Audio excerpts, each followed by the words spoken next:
मसाजोग गावचे सरपंच संतोष देशमुख यांच्या हत्या प्रकरणाचा खटला कोर्टात सुरू झाला। जिल्हा व सत्र न्यायालयात आज दुसरी सुनावणी पार पडली। आजच्या सुनावणीकडे राज्याचे लक्ष लागले होते। आज झालेल्या सुनावणीत आरोपी वाल्मिक कराडने मोठा डाव टाकला। संतोष देशमुख हत्या प्रकरणात वाल्मिक कराड, महेश केदार, सुदर्शन घुले, प्रतीक घुले, जयराम चाटे, सुधीर सांगळे आदी आरोपींना अटक करण्यात आली होती, तर कृष्णा आंधळे हा आरोपी मागील 3.5 महिन्यांपासून फरार आहे। संतोष देशमुख हत्या प्रकरणात पोलिसांनी अनेकांचे जबाब नोंदवले, त्याशिवाय काही गोपनीय साक्षीदारांचे जबाब नोंदवले आहेत। आज कोर्टात आरोपी वाल्मिक कराड याने कोर्टासमोर आपल्याला या खटल्यातून दोषमुक्त करण्याची मागणी केली।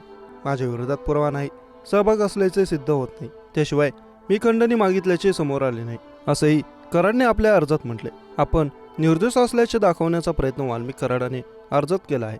वाल्मिक कराडच्या अर्जावर आता 24 एप्रिल रोजी सुनावणी होईल। त्यावेळी कोर्टात सरकारी पक्ष आपली बाजू मांडणार आहे।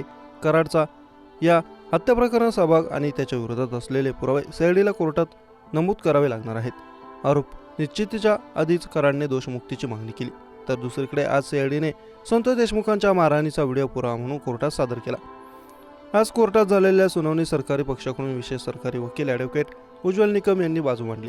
सुनावणीनंतर बोलताना ॲडव्होकेट उज्ज्वल निकम यांनी माध्यमांना सांगितले की आजच्या सुनावणीत प्रामुख्याने आरोपी 1 वाल्मिक कराड यांनी मागितलेले कागदपत्र जंत्री न्यायालयात देण्यात आले आहे।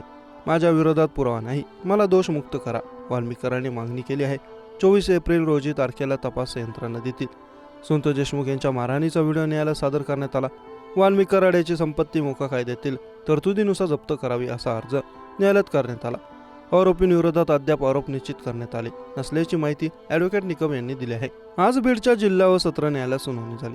त्यावेळी फॉरेन्सिक लॅबमधून आलेले पुरावे तपासून पुढील तारखेला तुमच्या वकिलांना दिली जाणार असल्याचं सांगण्यात आलं आहे। तसेच वाल्मिकची संपत्ती देखील जप्त केली जाण्याची शक्यता आहे।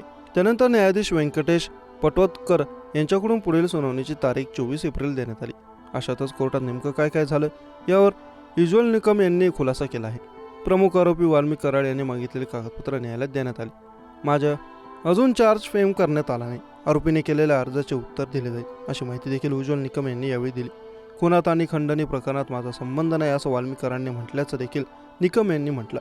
त्यामुळे वाल्मिक कराड तुरुंगातून बाहेर येण्याचा प्रयत्न करत असल्याचं समोर आलं आहे। मोका कायदा अंतर्गत संपत्ती जप्तचा अर्ज करण्यात आला असं देखील उज्ज्वल निकम यांनी म्हटलं। मला बीड न्यायालयात शिफ्ट करा असा अर्ज देखील विष्णू चाटेने न्यायालयात केला। सीआयडीने तपासलेले फॉरेन्सिकचे सर्व पुरावे सीलबंद आहेत। आरोपी वाल्मिक कराड यांनी काही कागदपत्रे मागतील ती दिली आहेत। सीलबंद दस्तावेज आहेत, ते सील उघडल्यानंतर देऊ असं उज्ज्वल निकम म्हणाले।